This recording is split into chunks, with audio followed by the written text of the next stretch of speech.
Hi everyone, I'm Wendy, and today I'm showing you my favorite kitchen appliances, gadgets, and the tools that help me maintain my whole food plant-based lifestyle. I don't have an affiliation with any of these products or companies, but I do have a link to my Amazon store below all of my YouTube videos. So if you see anything you like, you can find all of my favorite things there. First, let's talk about small appliances. I have come to love my 6-quart Instant Pot. I also have a 3-quart, but I would definitely recommend a 6-quart or larger if you have the space. And I use the Instant Pot brand, but any electric pressure cooker brand would be similar. I use this for making whole grains, beans, potatoes, soups, and more. Of course, you can cook all of these things on a pot on the stovetop, but the Instant Pot makes it so easy because you can set it and walk away.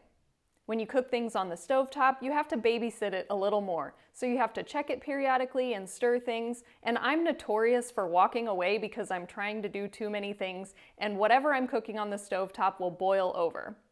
But this is never a problem with the Instant Pot. So while it's not necessary, if you have the space, it's really nice to have. And speaking of space, an Instant Pot can actually be a great tool if you have a very small space. For example, if you're a college student living in a dorm, or if you travel a lot and you're cooking in a hotel room, an Instant Pot will let you do so many things even without a full kitchen. The next appliance I love is the crock pot. I feel like crock pots have fallen out of favor in recent years, and I'll admit I don't use mine as much as I used to, but I am a crock pot girl. I've mentioned in other videos that my mom and I have accumulated a decent collection over the years. Like with the Instant Pot, you can use your slow cooker for dump and go recipes. Of course, it takes longer to cook, but that's what gives you that delicious slow cooked flavor. Plus, your kitchen will smell amazing all day long. I mostly love using my slow cooker for chili, but it's great for any kind of soups and stews. Next is my toaster oven. I don't have an air fryer, but I use my toaster oven like one. I like to pre-cook potatoes, and then I cut them into wedges and cook them in my toaster oven to make oil-free fries.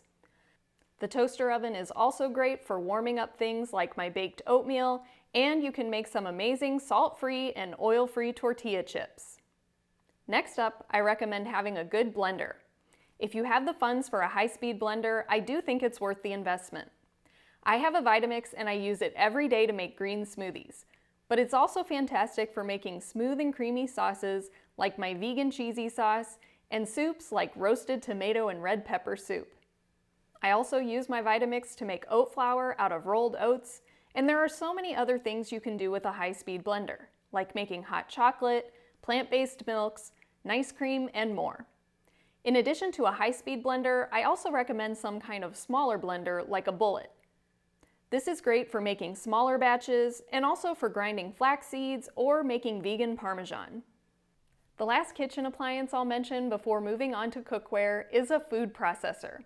And I'd say if you had to choose between a blender and a food processor, I'd probably pick the food processor because you can make most of all the same things you would make in your blender in the food processor, plus many other things.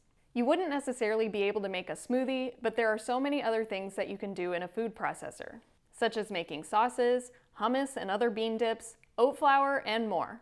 Plus, the food processor is actually better for some things than the blender, such as making ice cream.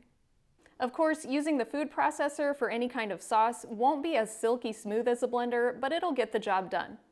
A food processor can also be great for helping you prep veggies faster. You can chop and slice all different kinds of vegetables. And I also love my food processor for making all kinds of whole food plant-based desserts. In this next section, I'm going to talk about the cookware and bakeware that I recommend. I prefer stainless steel cookware. People usually think you have to have some kind of non-stick cookware to be able to cook oil-free. But stainless steel works great, and you don't have to worry about the safety of the non-stick coating. Plus, stainless steel is more durable and will last longer than non-stick, even if you abuse it a little bit. If you can afford a full set of cookware, that's great, but at the very least, I recommend having a large and a small pot and a couple different skillets. I really like skillets with a lid and a high side so I can fit more in. But the set I have also comes with a stock pot and a steamer basket, which are also nice to have. Even though I mostly use stainless steel pots and pans, it is nice to have at least one non-stick pan if you're wanting to make things like oil-free pancakes. Next, I recommend having some large baking sheets along with silicone mats or parchment paper to make oil-free baking easy. I use baking sheets all the time to roast potatoes and other veggies. I also love making sheet pan meals and bean patties, and of course, whole food plant-based cookies. Then it's really nice to have a variety of casserole dishes and/or silicone pans. I have 9x13 and 8x12 glass casserole dishes. Of course, these are great for casseroles, but I also use them to make baked oatmeal and other sweet treats. For oil-free baking, I often line these with parchment paper. And to avoid using too much parchment, I really have loved my silicone pans.